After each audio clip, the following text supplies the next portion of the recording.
জীবনের সবচেয়ে বড় অপ্রিয় সত্য কথা হচ্ছে আমরা আমাদের মৃত্যু থেকেও ভবিষ্যৎ নিয়ে বেশি চিন্তা করি, অথচ আমাদের ভবিষ্যতে কিন্তু মৃত্যু, যেটা থেকে বেরিয়ে আসার কোনো সুযোগ নেই। প্রত্যেকের দিনের শুরুটা খুব সুন্দরভাবে হয়, তবে দিন শেষে কিভাবে তার দিনটা যাবে সেটা একমাত্র মহান আল্লাহ তাআলাই ভালো জানেন। আসসালামু আলাইকুম, আমি মেঘলা। কে কোথা থেকে দেখছেন এবং কেমন আছেন আমাকে একটু ছোট্ট কমেন্টস করে জানাবেন। প্রতিদিনের মতোই ঘরের কাজকর্ম সমস্ত শেষ করে ফেলেছি, এখন একটু কাজের চাপটা কমে গেছে। ওয়াশিং মেশিনে কাপড় দিয়ে এখন আমি আমার বাকি কাজ করতে পারি।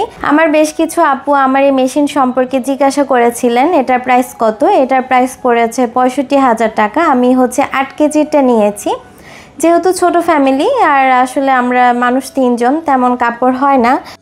সব কাজ শেষ করে এখন ছেলের জন্য নাস্তা বানাতে চলে এসেছি। আপনার ভাইয়া যেহেতু সকালবেলা ভাত খায়, পাশাপাশি দেখা গেছে আমাকে রান্নাবান্নাগুলো শেষ করতে হয়।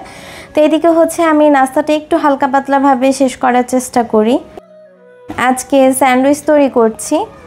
স্যান্ডউইচটা যখন তৈরি করছি ও খেয়ে স্কুলে চলে যাবে, তাৎক্ষণিকই না মনের ভেতরটা কেমন যেন কেঁপে উঠলো। হয়তো সেই মাইলস্টোনের স্কুলের শিশুরা জানতো না আজই তাদের জীবনের শেষ দিন বা শেষ সকাল। বাবা মায়েরাও বুঝতে পারেনি শেষবারের মতো ব্যাগটা গুছিয়ে দিচ্ছে। বাবা মার সামনে দিয়ে যখন তাদের সন্তান চলে যায় তখন কিন্তু অনেক বেশি কষ্টদায়ক। এটা আসলে শোক সামলানোর মতো কিনা তাও বলতে পারবো না, তবে আল্লাহ তাআলাকে বলছি, আল্লাহ সেই বাবা মাকে ধৈর্য ধারণ করার তৌফিক দান করো। ওরা কেউ আমার আপনজন না, কিন্তু ওদের এত কষ্ট দেখে আমি নিজেকেই সামলাতে পারছি না। একবার ভেবে দেখেন সেই বাবা মায়েদের কি অবস্থা। সে বাচ্চাগুলোর কথা মনে পড়লে নিজের বাচ্চাগুলোর চেহারাই চোখের সামনে ভেসে উঠতেছে।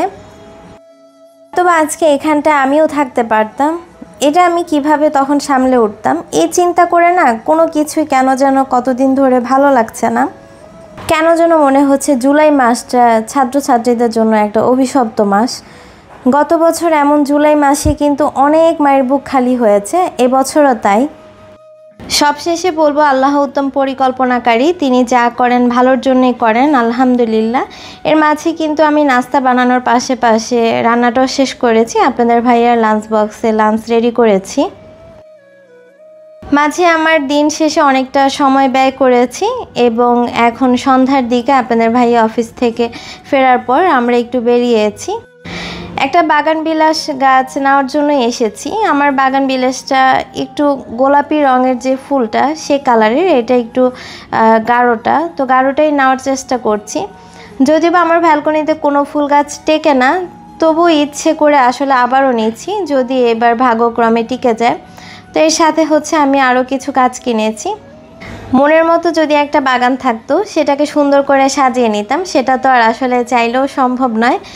তো যেহেতু ব্যালকনি আছে, তাই ব্যালকনিটাতে একটু মন মতো গাছ নিয়ে সাজাতে চাইছি।